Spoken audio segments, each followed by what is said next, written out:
Good morning, Rising Roses. Mr. Canales here. It's Wednesday, June 24th, and today we're going to talk about the letter of recommendation. Now, a lot of students and sometimes parents think that the more letters of recommendation you send off to a college or to a scholarship, the better off you are. This is definitely one of those cases where quality is much more important than quantity.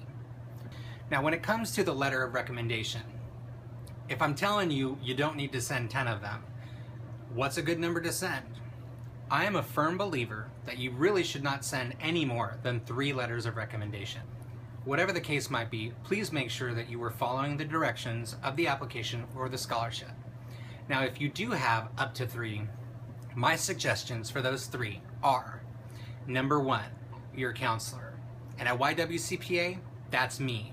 The more time we work together on your college application, the better idea I get of who you are as a person, what kind of student you are, your work ethic, your character, your sense of humor. All of these things I can address in a great letter of recommendation. Now, the second person that you would probably want to ask for a letter of rec is a teacher, and not just any teacher. I would suggest a teacher that taught you in a subject matter that is going to be relevant to what you will study in college. Now, since we are a very focused school on STEM, a lot of you want to study something in science, technology, engineering, or math. So if you want to study engineering, we have an engineering teacher right next door. If you want to study something in math, we have a couple of mathematics teachers right down the hall. So if you want to study a specific area, my suggestion is to get a letter of recommendation in that specific area. That way they can speak to how you did in that class. They can speak to your drive, your grit, your ability to handle the work in that specific subject area. And that gives the admission committee or the scholarship reader really great insight as to how you are going to do when you are done here at YWCPA. The third letter of recommendation that I think you should send in actually has nothing to do with your academics. A lot of you have jobs. A lot of you do community service. A lot of you have completed internships and externships through what we are able to offer here at YWCPA. I would suggest reaching out to someone in that part of your life.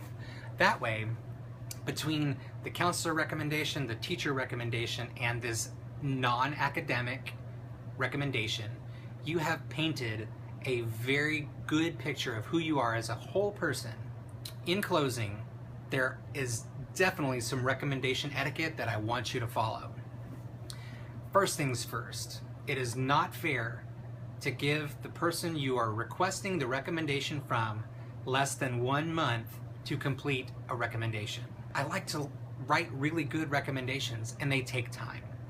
And you want to make sure that whoever you're asking, you give them at least a month. And I've actually told the teachers here, if you can't get it done in a month, please tell them, I'm sorry, I don't have time to do it. That way you can ask somebody else that can write you a great letter of recommendation and get it to you in time. Because at no point is it ever going to be anybody's fault that a scholarship application isn't turned in on time or an application for admission isn't turned in on time, but your own. So if you know that everything is due on October 30th, work back from there. Let's take a month from that, September, end of September, and let's take another couple of weeks, so middle of September. That way you give your recommenders a whole month to get everything into you, and then you have another couple of weeks to get all of your documentation together and to make sure that it gets sent off in time. Now, you want to make sure that you are providing your recommender as much information about you as possible. You know, a teacher probably knows you very well within the confines of their classroom. But if you provide them a resume, they also know what you have done outside of the classroom. Again, because we want them to write a good recommendation that gives insight into who you are as not only a student, but as a well-rounded individual.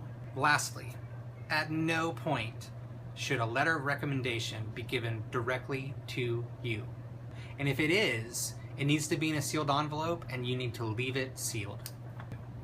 That gives confidence to the admission committee, that gives confidence to the scholarship committee that that letter of recommendation was written honestly about you and how you've handled yourself here and how you will handle yourself as a new student at that university or as a recipient of that scholarship. Those are the things that I want you to know about letters of recommendation. Later on in the summer, I'll tell you how to request those letters of recommendation electronically through our online system of Naviance. If you have any questions, let me know.